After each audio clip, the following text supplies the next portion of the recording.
G'opayt oldimizdan oqqan suvni qadri bo'lmay qoladi.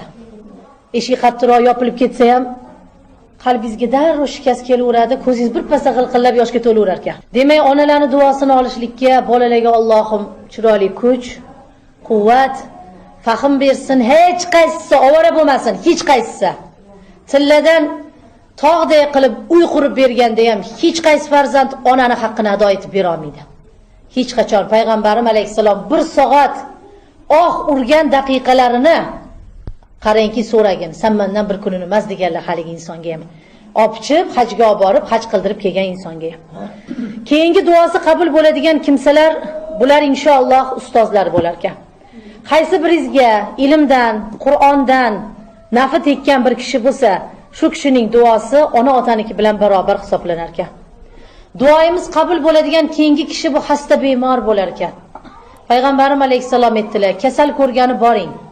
Kasal ko'rgani borgan odamni oyoq izlari jannatda bosiladi dedilar. Kasallik qisqa o'tiras oldida va ketayotganda albatta duo talab qilasiz dedilar. Kasallik oldidan duosi turib bo'lmas ekan. Hatto shu mana ona boqayotgan, ota boqayotganlar ham onajon men ketib turibman, endi meni duo qilasiz deb turib duoni talab qilib olish kerak. Kasallik duosini farishtalar talashib olib ketar ekan ko'kka. Va Xudoning marhamati bilan keyingi duosi qabul bo'luvchi kishi bu mazlum ekan. Mazlum kim? Mazlum degani zulm ko'rgan degan ma'noda tarjima qilinib, ko'zi yoshli inson borki, qalbi shikast odam borki, mazlum hisoblanar ekan.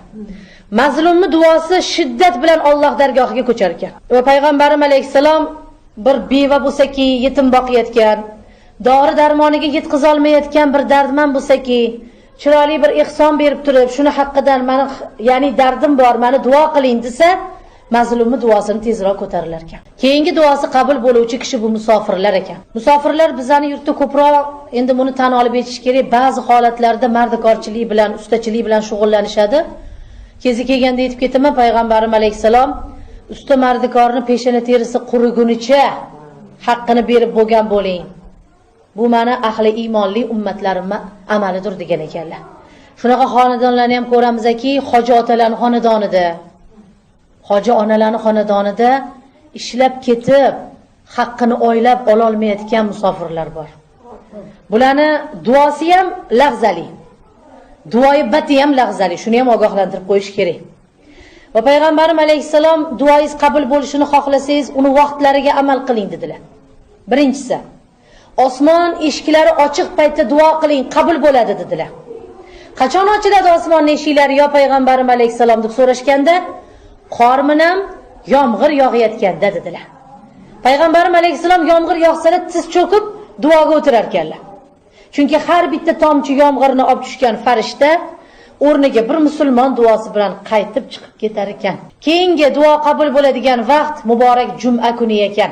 Muborak juma kuni juma namozigacha bo'lgan duolarni farishtalar talashib ko'kka ko'tarar ekan inshaalloh. Shuning uchun imom xutbaga chiqib, to juma namoziga azon etilgunga qadar duoda bo'lib turinglar. Nimani so'rasanglar shu 1 soat ichida inshaalloh qabul bo'lish ehtimoli kuchli ekan. Keyingi duoyimizni qabul bo'ladigan vaqtlari bu tahajjud kechalari bo'lar ekan. Tahajjud namozlari bo'lar ekan. Tunda tahajjudda o'qilgan duolar qabul ekan inshaalloh. Qadr kechalari, barot kechalari, rag'oyib kechalarida duolarning qabul bo'lishiga va'da katta ekan. Payg'ambarim alayhisalom sahobalarga marhamat qildilar. Ikkita hayitning arafa kuni ummatim nimani so'rasa ato etiladi dedilar. Sahobalar ertaga hayit namoz